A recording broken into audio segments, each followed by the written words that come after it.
ढोलक गांव में एक सेठ जी का परिवार था। सब गांव के लोग उनको मामा जी कहते थे। उनका अच्छा व्यापार था। परिवार में उनकी पत्नी के अलावा सन्नू, मोना, जोना, रैना और हीना नाम की 5 बेटियां थी। यह सब कुछ होने के बाद मामा जी हरदम एक ही बात सोचते रहते, काश मेरे एक बेटा होता तो वह व्यापार को संभाल लेता। जबकि उनकी 5 बेटियां पढ़ने लिखने में काफी होशियार थी, पर उनको तो हर वक्त यही चिंता सताए रहती थी।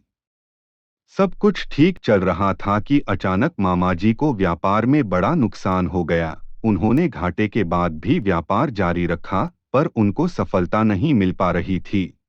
उन्होंने कई तरह के व्यापार में भी अपना हाथ आजमाया, पर हर जगह उनको तो नुकसान ही लग रहा था। यह सब देखने के बाद एक दिन उनकी पत्नी ने उनसे कहा, अब रहने दो, बहुत हो गया। अब आपको काम नहीं करना चाहिए। वैसे ही काफी सारा नुकसान हो गया, ऊपर से बहुत कर्ज भी हो गया है हमारे ऊपर। ये दोनों बातें कर रहे थे।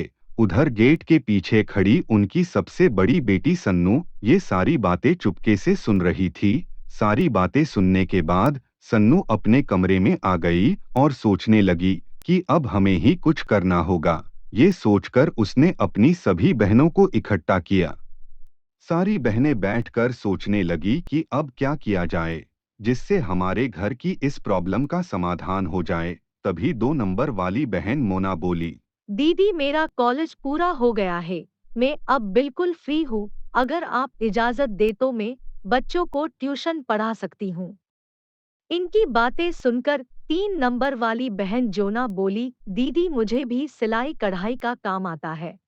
इन दोनों की बात सुनने के बाद सबसे बड़ी बहन सन्नू बोली, हाँ तुम दोनों ये काम कर सकती हो, और मुझे भी मेहंदी के हाथ की कई तरह की डिजाइन का काम आता है। तो मैं मेरी ब्यूटी पार्लर वाली सहेली को बोल दूंगी, तो वो मुझे भी मेहंदी डिजाइन का काम दिलवा देगी। इन तीनों बहनों की बात सुनने के बाद 4 नंबर वाली बहन रैना बोली, दीदी आप कहे तो मैं भी कोई प्राइवेट स्कूल ज्वाइन कर लेती हूँ। बच्चों को पढ़ाने के साथ साथ अपने घर में भी थोड़ी इनकम आना शुरू हो जाएगी। इन सब की बातें सुनने की बाद सबसे छोटी बहन हिना, जिसको सब प्यार से किट्टू बुलाते हैं, वो बोली, दीदी आप सब लोग तो कुछ न कुछ कर लोगे, पर मुझे भी बताओ कि मुझे क्या करना होगा।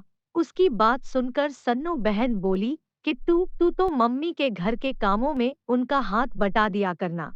सब बहनें मिलकर अगले दिन से अपना अपना काम करने लगी और 1 महीना बीत जाने के बाद सब बहनें अपनी अपनी कमाई लेकर मामाजी के पास पहुंची और बोली, लो पापा जी, हम सब ने मिलकर यह कुछ पैसे कमाए हैं, इनको आप रख लीजिए। उनकी इस बात को सुनकर मामाजी बोले, वाह मेरी बेटियों, तुमने तो कमाल कर दिया। मैं हमेशा से सोचता था कि काश मुझे एक बेटा होता, पर तुम सबने मिलकर एक बेटे से कई गुना ज्यादा अपना फर्ज निभाया है। तुमने तो मेरा सिर गर्व से ऊंचा कर दिया। अगर आज तुम सब न होती तो न जाने इस घर का क्या हाल होता। और इस तरह से मामाजी की बेटियों ने मिलकर पूरे परिवार का खर्चा उठाया और अपनी अपनी जिम्मेवारी निभाई। तो मित्रों, आप भी अपने घर की बेटियों को खूब पढ़ाएं लिखाएं और उनको अच्छी शिक्षा प्रदान करें। वीडियो अच्छा लगा हो तो लाइक, शेयर और सब्सक्राइब जरूर करें। धन्यवाद।